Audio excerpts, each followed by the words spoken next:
भातकुली तालुक्यातील विदर्भासह राज्यातील लाखो भाविकांचे श्रद्धास्थान असलेल्या श्री क्षेत्र ऋणमोचन येथे आज पौष महिन्यातील शेवटचा रविवार असल्याने भाविकांचा प्रचंड जनसागर उसळला। पहाटेपासूनच श्री मुगदेश्वराचा जयघोष करत शेकडो भाविकांनी पूर्णा नदी स्नान करून ओल्या अंगाने श्री मुद्गलेश्वरांचा जलाभिषेक केला। त्यामुळे संपूर्ण परिसराला कुंभ मेळाव्याचे स्वरूप आले होते। यावर्षी पूर्णा नदीला मुबलक पाणी असल्याने भाविकांच्या आंघोळीचा प्रश्न सुटला असून अनेकांनी समाधान व्यक्त केले। श्री मुद्गलेश्वराचे पुरातन शिवलिंग असलेले हे तीर्थक्षेत्र भातकुली, दर्यापूर व मूर्तिजापूर या 3 तालुक्यांच्या सीमेवर वसलेले असून अर्धचंद्राकृती पूर्वाभिमुख वाहणाऱ्या पूर्णा नदीच्या काठावर आहे। या नदीला हिंदू संस्कृतीत विशेष महत्त्व असून त्यामुळेच ऋणमोचनला अनन्यसाधारण धार्मिक स्थान प्राप्त झाले आहे। पौष महिन्यातील रविवार हा येथे श्री मुद्गलेश्वरांचा विशेष दिवस मानला जातो। शेकडो वर्षापासून येथे दरवर्षी भव्य यात्रा भरते आणि ती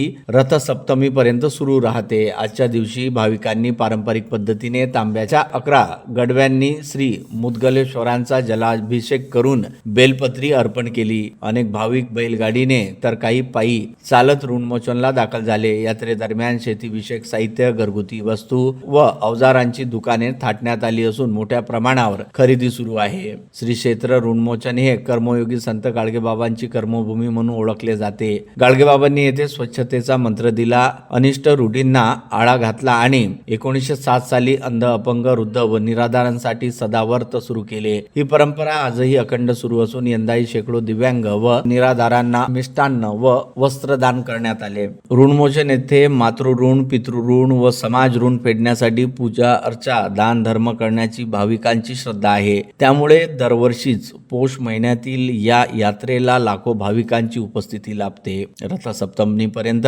हा यात्रोत्सव सुरू राहणार असून भाविकांचा ओघ कायम राहणार आहे। ब्युरो रिपोर्ट, मंडल न्यूज, अमरावती।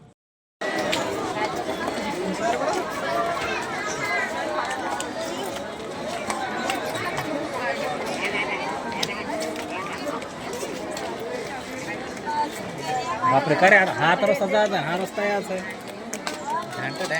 सारखंच आहे ते। हॅलो कोण